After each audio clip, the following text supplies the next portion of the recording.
Bom dia, tudo bem com vocês? Aff, meu pai. Bom dia. Melhorou um pouquinho, tá faltando um pouco de ovo nesse café da manhã aí, né? Muito bem. Olha, hoje para a gente começar, a gente vai fazer uma brincadeira. Será que vai dar certo? Vai, né? Vai, Tacílio. Vai dar certo. Eu quero que vocês olhem bem as crianças que estão aqui hoje, ó. Olhem bem. Olhem bem, porque uma delas vai sumir, viu? Preste atenção, olhem bem, olharam, todo mundo viu quais são as crianças que estão aqui? A brincadeira é o seguinte, eu vou tirar uma criança e vocês vão ter que descobrir qual é a criança que tirou. Só que para isso vocês têm que estar de olho fechado. Ninguém pode roubar. Pelo amor de Deus. Tá?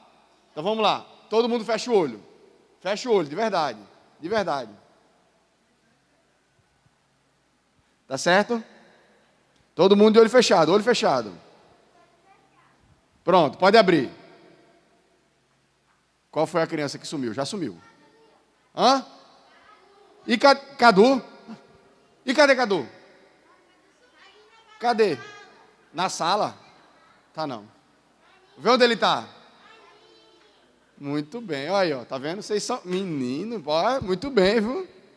Sumiram com Cadu. Por que a gente não podia ver Cadu? Porque eu escondi, muito bem. E a gente sabia onde é que ele estava? Então, vocês viram depois que ele chegou. Então você olhou.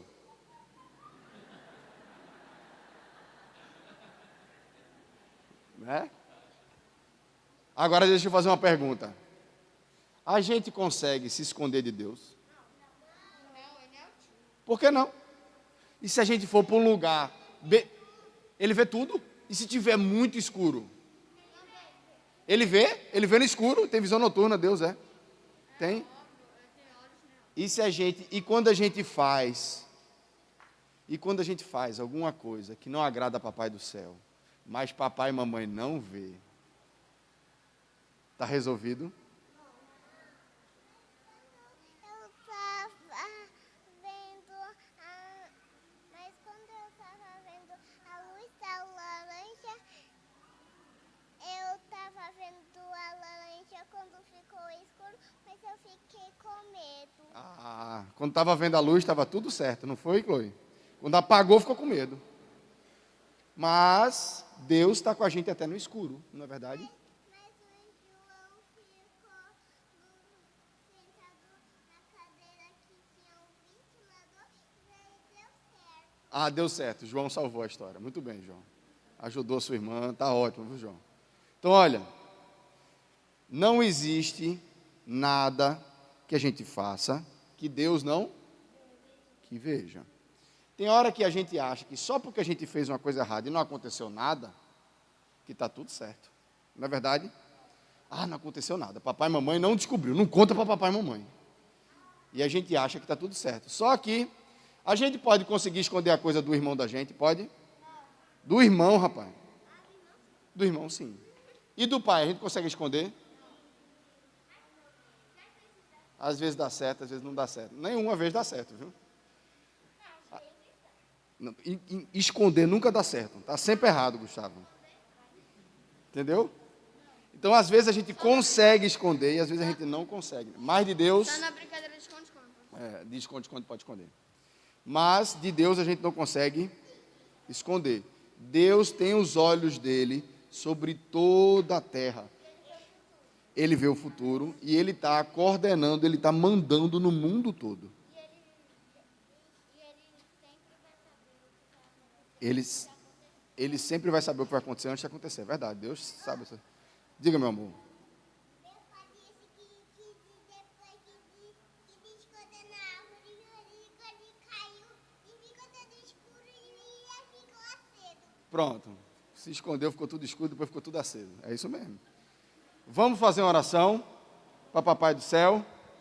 Vamos lá, todo mundo juntando a mãozinha. Vamos lá, Chloe. Vamos lá, todo mundo. Deixa eu ver se está todo mundo. Quero todo mundo, hein? olhinho fechado. Eu vou falar e vocês vão repetir, tá bom? Papai do céu, muito obrigado por estar conosco todos os dias. Nos ajuda a fazer aquilo que alegra o teu coração. Nos ensina a confiar na tua justiça. Em nome de Jesus, amém. Muito bem, então vamos sentar lá agora de volta com o papai e com a mamãe. Cuidado aí na hora de descer, pelo amor de Deus.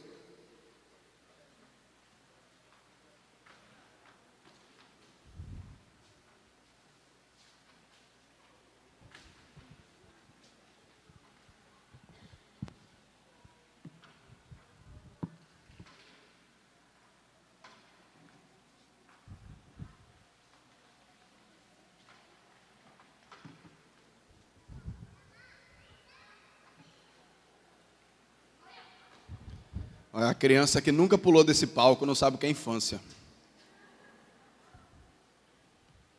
Melhor quando cresce aprende a pular vindo.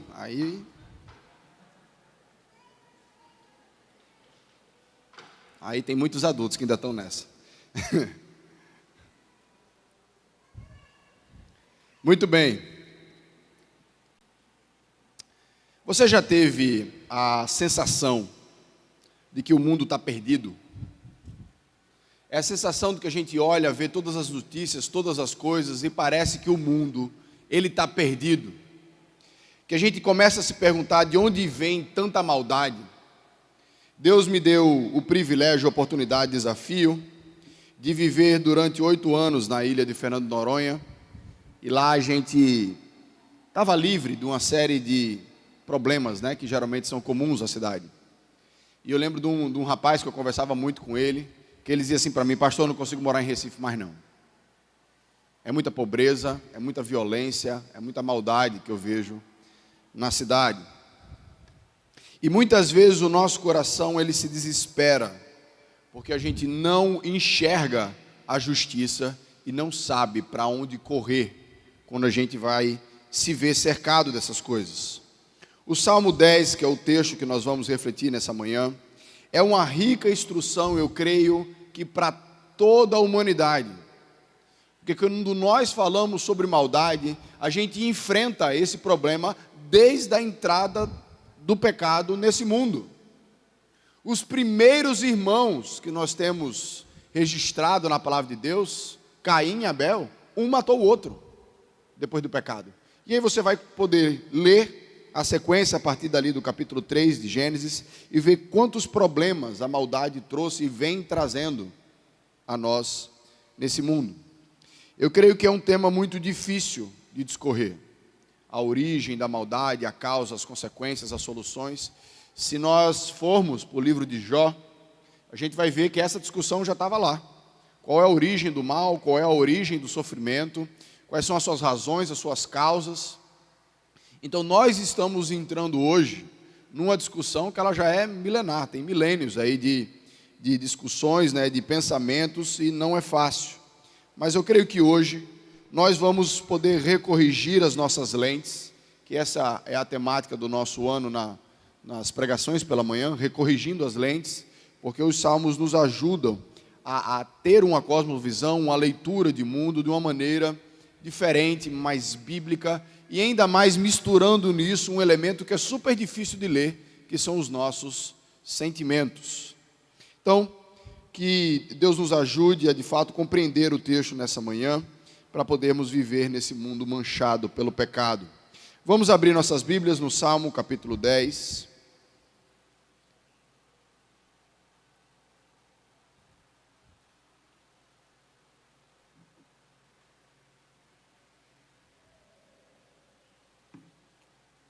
Salmo capítulo 10, para quem não tem intimidade com a palavra, né, os salmos ficam no meio da Bíblia aí. Então você pega no meio da Bíblia, já ajuda você a achar. Salmo capítulo 10. O texto diz o seguinte: por que, Senhor, te conservas longe? Por que te escondes nas horas da angústia? Com arrogância os ímpios perseguem os pobres, que eles sejam apanhados nas ciladas que armaram. Pois o perverso se gloria na sua própria cobiça, o avarento maldiz o Senhor e blasfema contra ele. Em sua soberba, o perverso não investiga, tudo o que ele pensa é que Deus não existe. São prósperos os caminhos dele em todo o tempo, muito acima e longe dele estão os teus juízos. Quanto aos seus adversários, ele a todos trata com desprezo. Pois lá no seu íntimo ele diz: jamais serei abalado. De geração em geração, nenhum mal me sobrevirá. A sua boca está cheia de maldição, enganos e opressão.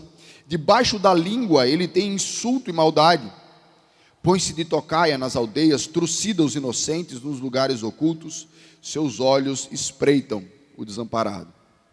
Ele se põe de emboscada como um leão na sua caverna. Está de emboscada para enlaçar o pobre. Apanha-o e o arrasta na sua rede.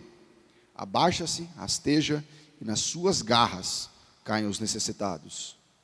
Diz ele no seu íntimo: Deus se esqueceu, virou o rosto e nunca verá isto. Levanta-te, Senhor, ó Deus, ergue a tua mão, não te esquece dos pobres, porque o ímpio despreza Deus, dizendo no seu íntimo: que Deus lhe pedirá as contas? Tu, porém, tens visto isso, porque atentas ao sofrimento e à dor, para que possas tomar em tuas mãos. A ti se entrega o desamparado. Tu tens sido o defensor do órfão. Quebra o braço do perverso e do malvado. Pede contas da sua maldade, até que a descubras de todo. O Senhor é Rei eterno, e da sua terra somem as nações. Tens ouvido, Senhor, o desejo dos humildes. Tu lhes firmarás o coração, e ouvirás o seu clamor, para fazer justiça ao órfão e ao oprimido, a fim de que o ser humano, que é da terra, não volte a espalhar o terror. Vamos orar? Senhor Deus, nosso Pai maravilhoso, te damos graças, Senhor Deus, pelo privilégio que o Senhor nos dá de estarmos aqui nessa manhã, meditando na Tua Palavra, sendo confrontado na frente do espelho perfeito, Senhor Deus, que é a Tua Palavra. Senhor Deus, que nessa noite o Espírito Santo possa, que nessa manhã o Espírito Santo possa falar poderosamente ao nosso coração. Em nome do Teu Filho amado Jesus. Amém. Muito bem. Uma das coisas que é comum dos livros de Salmos, ele sempre tem um título, que está antes do número do capítulo. Mas se você enxergar no capítulo 10, você não vai encontrar esse título. Porque o que se acredita na tradição, da interpretação das Escrituras, é que, na verdade, o capítulo 9, ele forma uma unidade com o capítulo 10. Eles são um acróstico um pouco... um acróstico é aquela... Não sei quantos conhecem essa figura, né? Que coloca cada letra, começa uma frase, né? Só que, claro, no alfabeto hebraico. Mas é um acróstico um pouco fora de ordem, vamos dizer assim.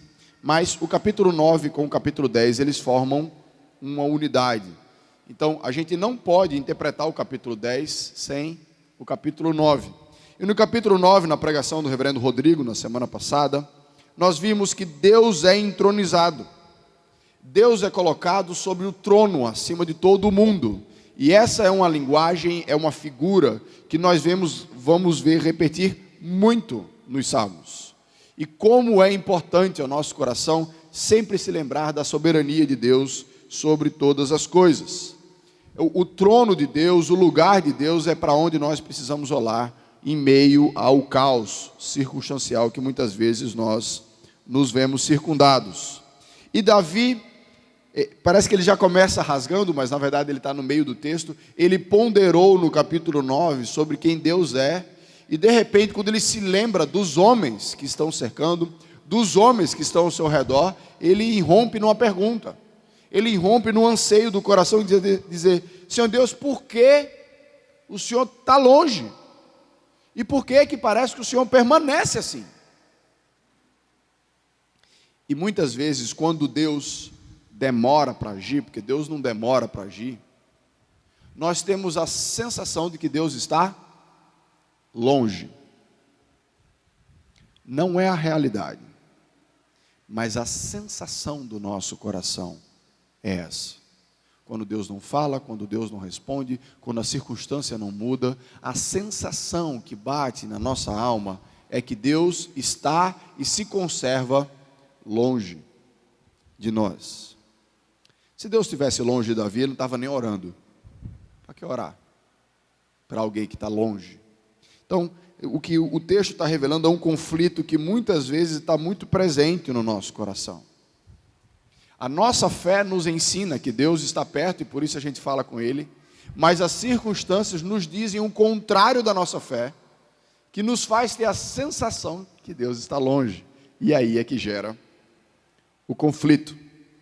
Davi aqui vai descrevendo com vários adjetivos, né, quem são aquelas pessoas que são contra Deus. Essa é outra temática muito forte nos Salmos. A Bíblia vai apresentar aqueles que estão a favor de Deus, que temem ao Senhor, e aqueles que estão contra o Senhor. A gente também já falou isso aqui, que na palavra de Deus não tem meio termo. Não, olha, eu nem estou a favor, nem estou contra.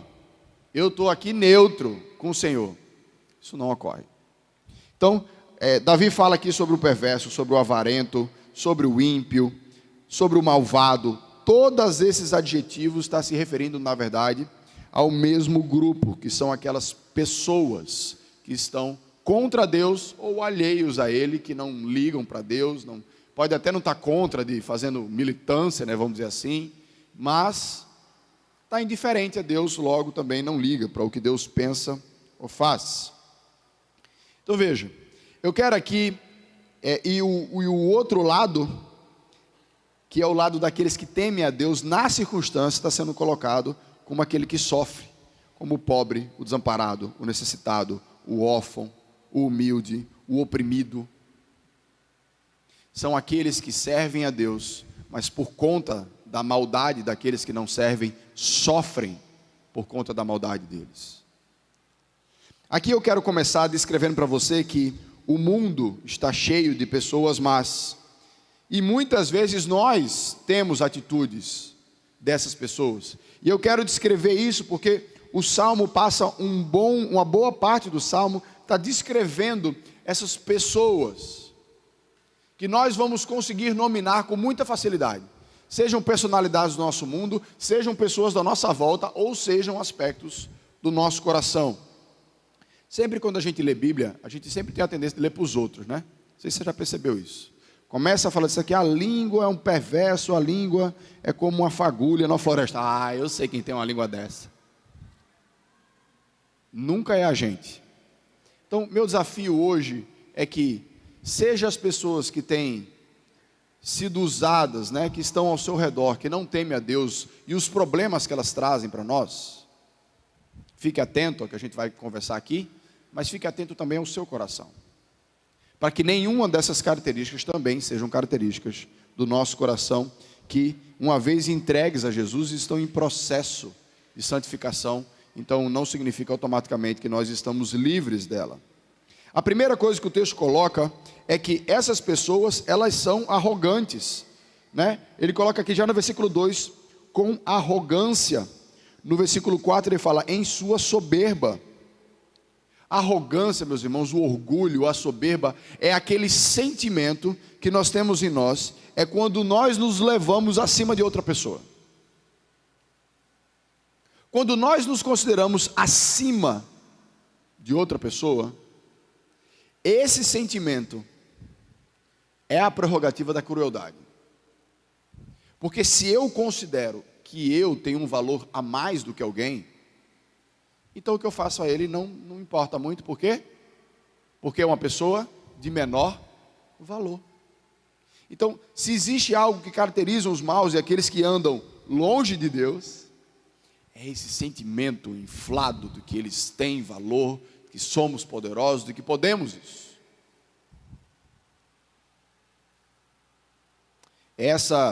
Esse sentimento de crueldade, esse sentimento que leva ele a se gloriar na sua própria cobiça. O mundo chama ganância de virtude. Você pega uma pessoa na empresa e diz, eu gosto de você, que você é um cara ganancioso. cara ganancioso é alguém que está disposto a qualquer coisa para atingir os seus objetivos. Não importa quem ele tem que pisar no caminho. O que é isso?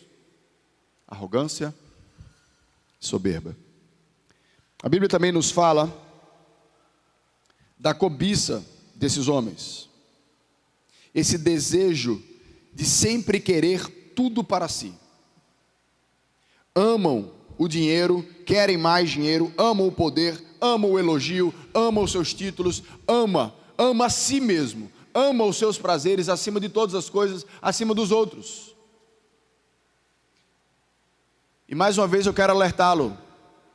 Quando falamos assim, colocando no máximo, parece que a gente não se inclui. Mas quantas e quantas vezes nós somos essas pessoas que amam as coisas criadas mais do que o nosso Criador.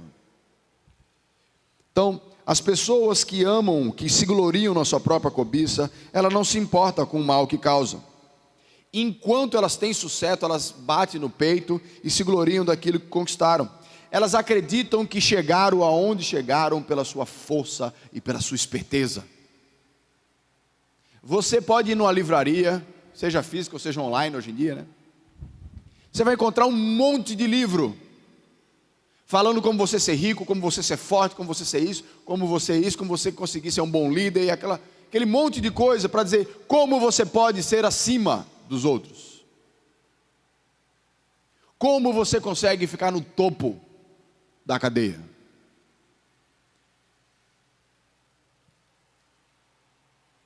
E muitas vezes algumas pessoas conseguem.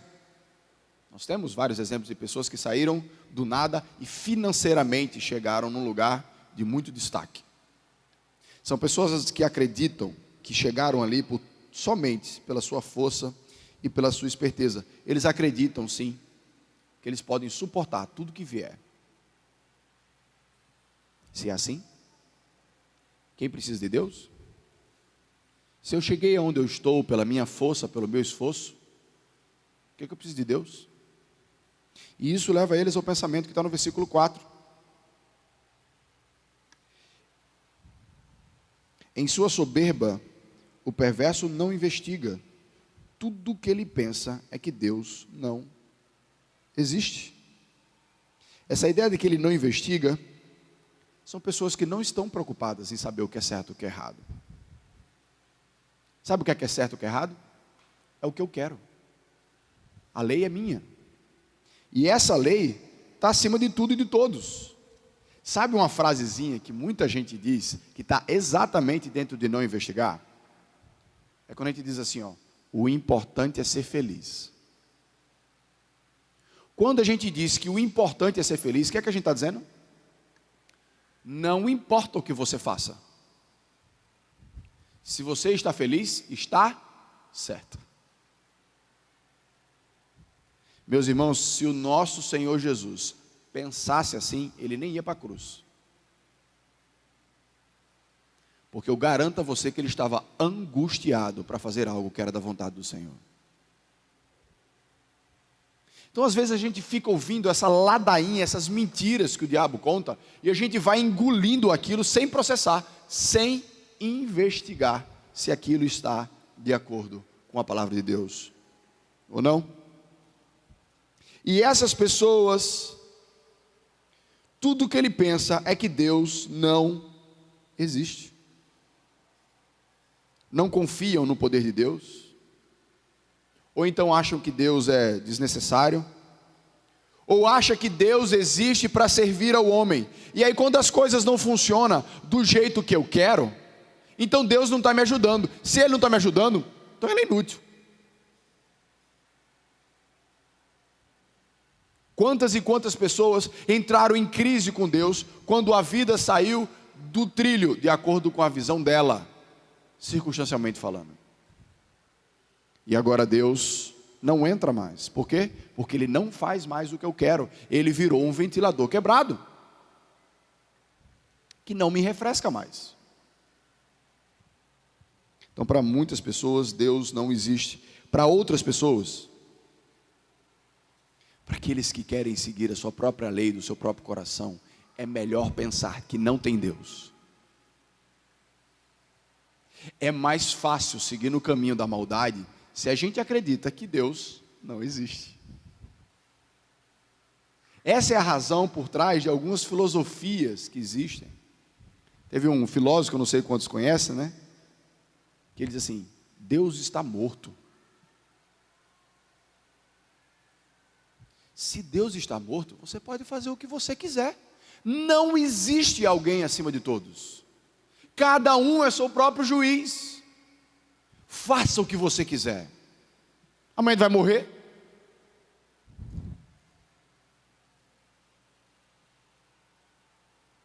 Outros até acreditam que Deus existe, mas que Ele não se importa com o que acontece na terra.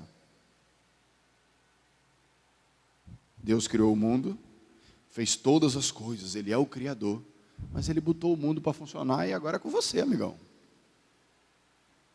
Já ouvi uma senhora conversando com outra, assim, na rua, né?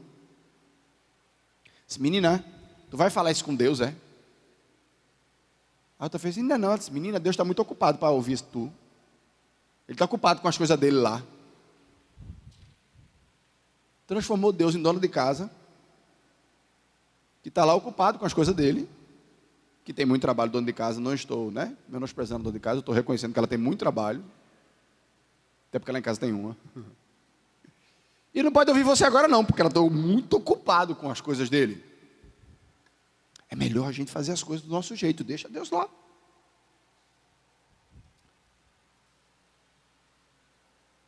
Ele coloca aqui no versículo 5: são prósperos os caminhos dele em todo o tempo. Muito acima e longe dele estão os teus juízos. Eles não reconhecem a providência de Deus. Eles acham que tudo que eles receberam foi por conta deles. E que o único critério de estar indo bem na vida é se está bem materialmente. Muitas vezes nós usamos esse critério. Se fulano tem uma casa bonita, tem um carro bonito, a roupa dele é tudo bonita, fulano se deu bem na vida. A família pode estar desgraçada, os filhos não querem saber dele, ele não dorme direito, toma remédio, 38 remédios por dia, mas o cara está bem de vida. Não é? Eles são prósperos. Muitas vezes a gente faz isso. A gente olha para a pessoa que não serve a Deus e fala: rapaz, eu estou aqui trabalhando, lutando, e até para comprar ovo está difícil. E o outro lá, ó, faz tudo que não presta, e tem tudo do bom e do melhor, tudo solto. Muitas vezes, quando nós temos tudo, eu tenho a mais plena convicção de que ter muito é muito mais perigoso para o coração do que não ter. Se a gente tem de tudo, para que se preocupar? Não me preocupo com o meu inimigo, eu não me preocupo com o juízo de Deus, porque eu tenho tudo. Israel, meus irmãos, caiu nesse mal. Olhava a proteção e a abundância que Deus cercava o seu povo e disse: a gente pode viver como quiser. Aqui, a gente está indo bem. Até o momento que Deus teve que exercer juízo sobre o seu próprio povo. No versículo 6 e no versículo 11, veja o que eles acreditam. Pois lá no seu íntimo diz: jamais serei abalado, de geração em geração, nenhum mal me sobrevirá. E no versículo 11 ele fala: diz ele em seu íntimo, Deus se esqueceu, virou o rosto e nunca verá isso. Entenda que quando Davi diz isso, você não vai ver ninguém dizendo isso. Você não vai vir, o cara tem que ser muito audaz para dizer isso, pronunciar isso. Nenhum mal me sobrevirá de geração em geração. Vê, o cara está tão cheio de si que ele garante que vai dar tudo certo com ele e com os meus filhos. Quer que eu traduza isso para você? Rapaz, eu fiz tanto que vai dar para mim, para a herança para os meus filhos e para os meus netos. Vai dar tudo certo. Consegui. São pessoas que acham que estão acima do juízo de Deus. Pessoas que acham que construíram as suas casas acima dos céus. E essa demora aparente de Deus, que o salmista coloca no começo, faz-nos ter a mesma sensação de que eles estão certos, que parece que as coisas são realmente assim.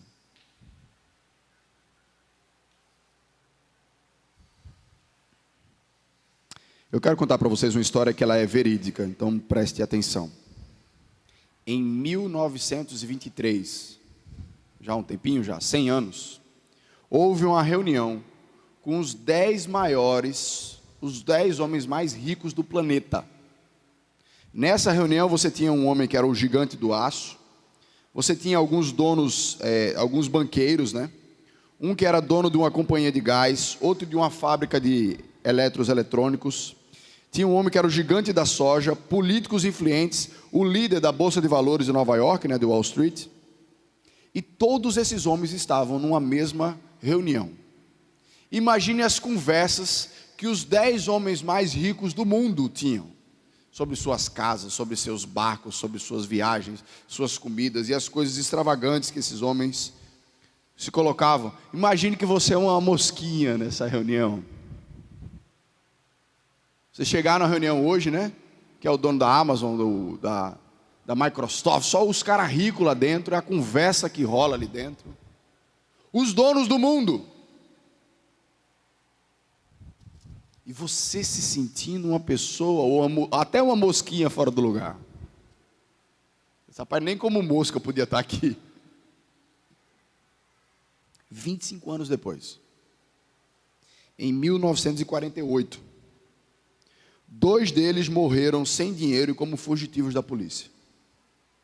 Um deles enlouqueceu. 2 foram presos e 3 se suicidaram. –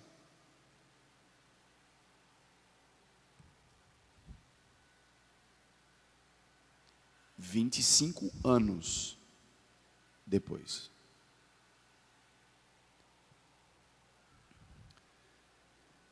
Por fim, a Bíblia nos coloca quão oportunistas esses homens são. Ele se aproveita da fraqueza para se sobrepujar sobre ela. E aqui ele usa várias linguagens, né? Ele fala que debaixo da língua tem insulto e maldade.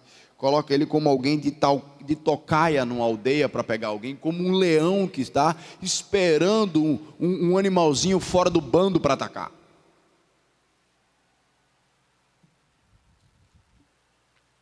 Eles pisam nos fracos para subir com palavras e com ações.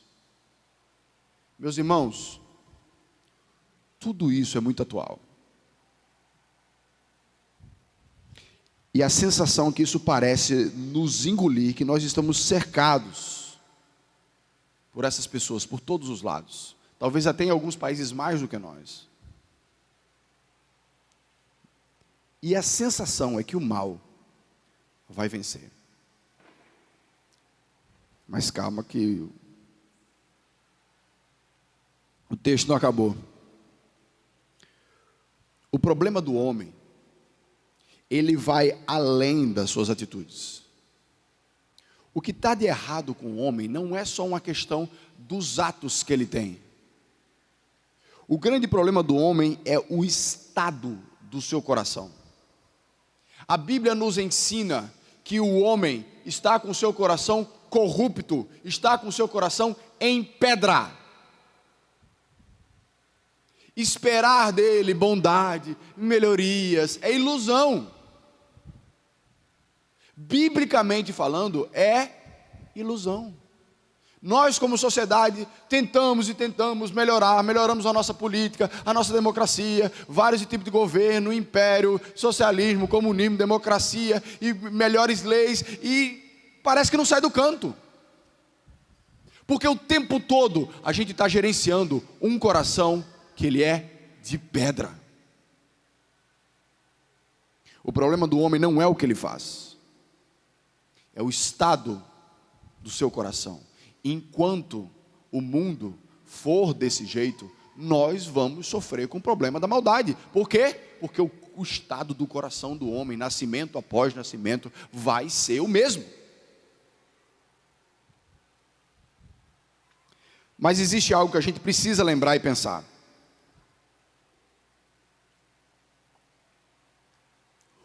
mundo não é o que os homens maus pensam ou desejam.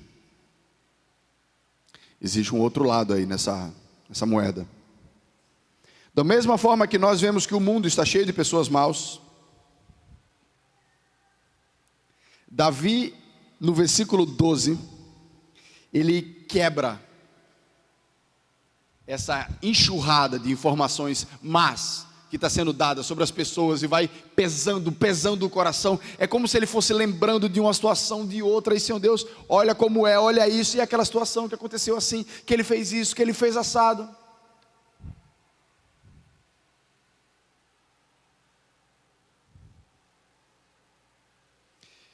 É como se ele voltasse para o começo do texto, para o capítulo 9. Ele foi, peraí, eu preciso me lembrar de quem é o meu Deus. E segundo nosso amado João Calvino, esse levanta aqui do versículo 12, levanta-te, Senhor, sabe aquele negócio que a gente está dizendo para o outro, mas na verdade não está dizendo para a gente, né? Você está ali, lá em casa acontece muito, né? Calma, eu falo, eu estou calma, minha fala, não, mas a minha mulher diz, não, eu estou falando para mim mesmo. Levanta-te, Senhor, é quase como se Davi tivesse dizendo, levanta-te, tem o Senhor.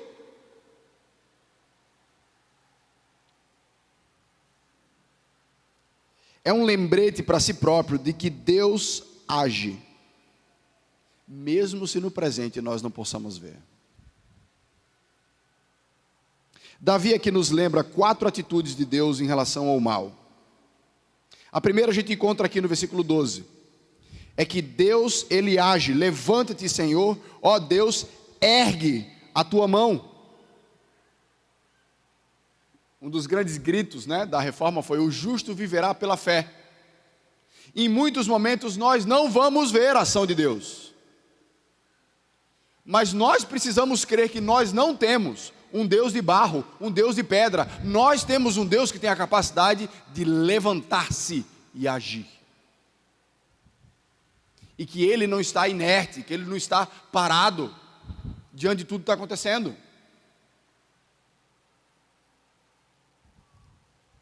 Meus irmãos, quando nós estamos lendo o que está acontecendo ao nosso redor, algumas coisas vão definir. O grande problema é que nós deixamos que a nossa leitura seja definida ou pelas pessoas, ou pelas circunstâncias.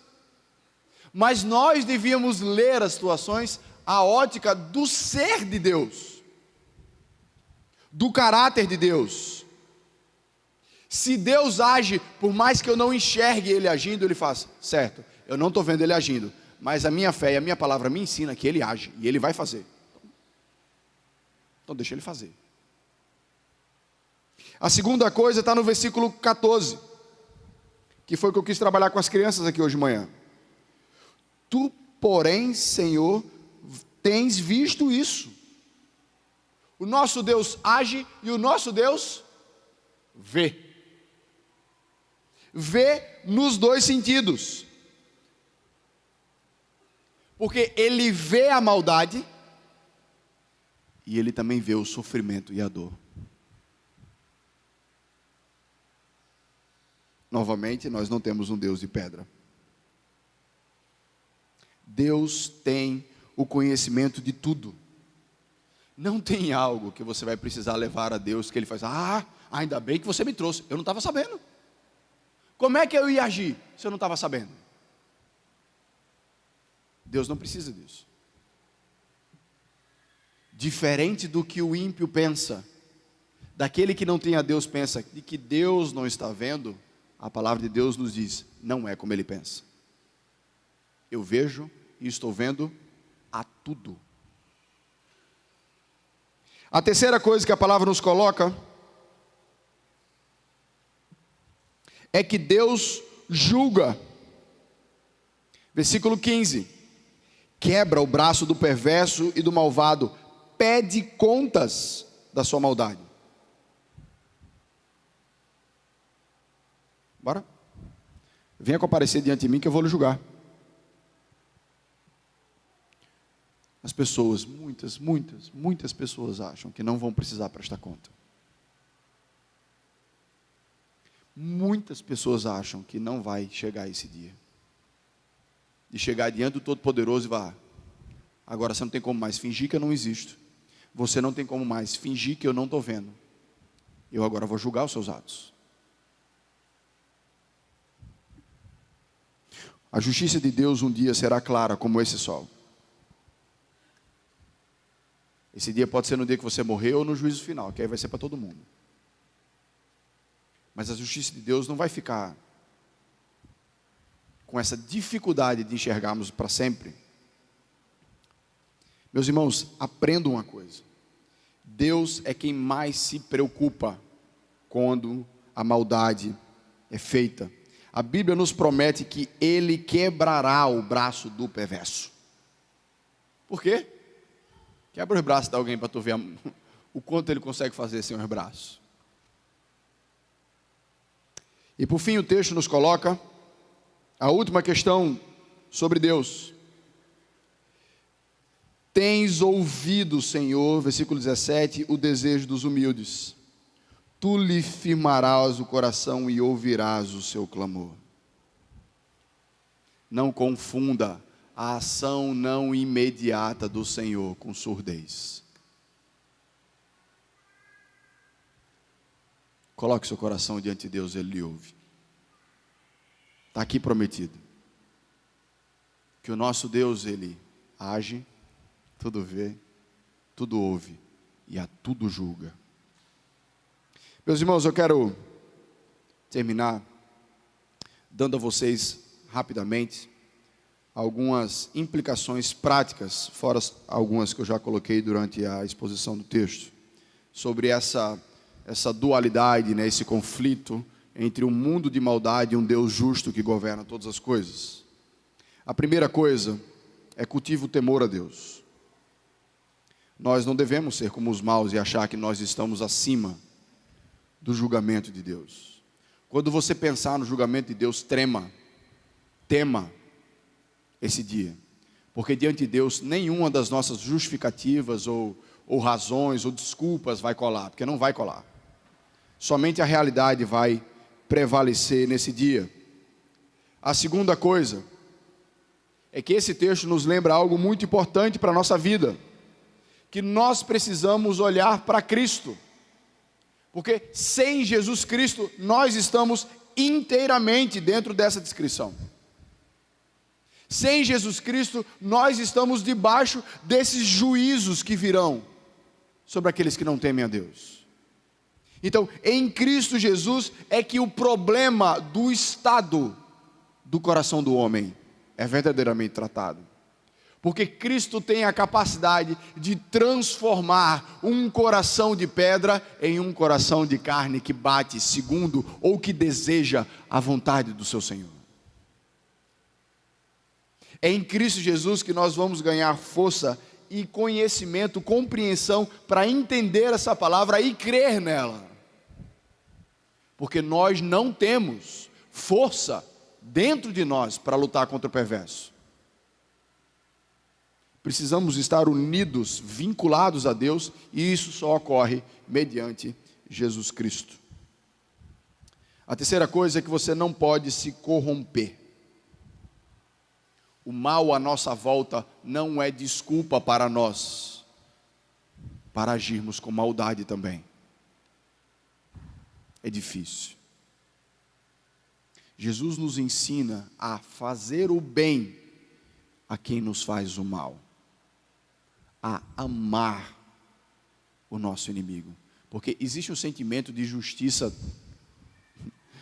sendo bem pernambucano, né, apesar de eu não ser pernambucano, um senso de justiça troncho dentro da gente, que diz assim: se fulano está errando comigo, eu posso errar com ele também.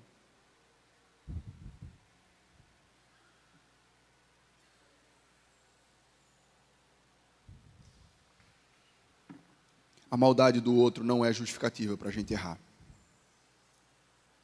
Aquilo que eu já falei no texto, vá além da circunstância. Não permita que a circunstância faça você questionar quem Deus é. Olhe para o ser de Deus e confie no ser de Deus acima da circunstância. nós precisamos aprender aquilo que outros salmos vão nos ensinar sobre essa realidade desse conflito. O Salmo 37 e o 73, só mudar o número do lugar, é um salmo que nos ensina o que nós devemos fazer em momentos de angústia, em momentos de conflito, onde o sofrimento está ao nosso redor. Ele nos ensina que não nos cabe a cadeira de juiz do mundo. Hoje em dia, pelo menos vou falar da nossa realidade, o brasileiro, ele senta em qualquer cadeira, de médico, de político, de juiz, não é? Qualquer cadeira, ele senta. Faz o seguinte, a de Deus não se sente não. Quem está coordenando o mundo é Deus. Quem está coordenando tudo o que acontece, quem está freando o mal, quem está punindo o mal, quem está dando o que cada um merece a seu tempo, é Deus, confie nele. O juiz é Ele. A nós cabe descansar na justiça de Deus e dizer assim: Senhor Deus, eu sei que em nenhum momento, nenhuma maldade vai passar desapercebida aos teus olhos e que tu vais saber dar o preço a cada um. Me ajuda agora a descansar no teu juízo. Porque a Bíblia nos ensina que a vingança pertence ao Senhor. Mas ser humano não gosta de vingança. Ele pisou no meu calo, ele vai ver. Eu vou dar um gelo nele, no instante ele vai aprender. O que é isso? É nós assumindo, a gente pegando aquilo que é de Deus. Eu vou ensinar uma coisa para você. Você vai se sentir pesado fazendo isso. Porque não foi para nós. No momento em que nós conseguirmos entregar a Deus essas questões, nós vamos conseguir descansar de que no tempo certo Deus agirá, de que no tempo certo o livramento virá. Outra coisa que esse texto nos deixa muito claro, meus irmãos: tem nada novo debaixo do céu. Não, porque nós estamos vivendo um momento no nosso país, e que isso e que aquilo. Sério? Estamos aqui com um texto que tem mais de 3.000 anos, e parece que a gente está lendo o jornal. Tem nada novo debaixo do céu. Porque às vezes a gente parece que permite que o sofrimento caia sobre nós como algo inédito, que só a gente passa. E quando nós vemos para a palavra de Deus, Deus fala: olha, não é bem assim. Muitos outros já passaram por isso e encontraram o caminho para o seu coração em mim. E a gente precisa encontrar esse caminho e ir de novo a Ele, porque nós não estamos sós, nem de sofrimentos, nem de Deus. E por fim, ore, ao invés de reclamar. Todo sofrimento, meus irmãos, toda adversidade, ela vem para estreitar o nosso relacionamento com Deus. Se você gastar a sua energia reclamando, não vai estreitar em nada, você não vai descobrir força no Senhor. Porque o que nós encontramos aqui é um coração aflito por diversas situações.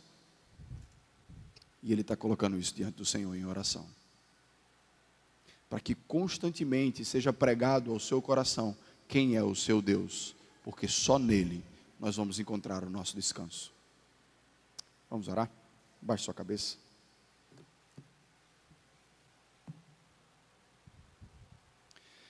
Senhor Deus, nosso Pai, te agradecemos por essa manhã, pelo desafio, pela exortação e pelo consolo, Senhor Deus, que a Tua palavra nos traz. Nos abençoa, Senhor Deus, nos ensina os Teus caminhos, que o nosso coração possa se firmar cada vez mais em Ti. Te agradeço, ó Pai, pelo privilégio de ser usado por Ti, para trazer a palavra e compartilhar com meus irmãos nessa manhã. É assim que nós oramos a Ti. Em nome do Teu Filho amado Jesus. Amém.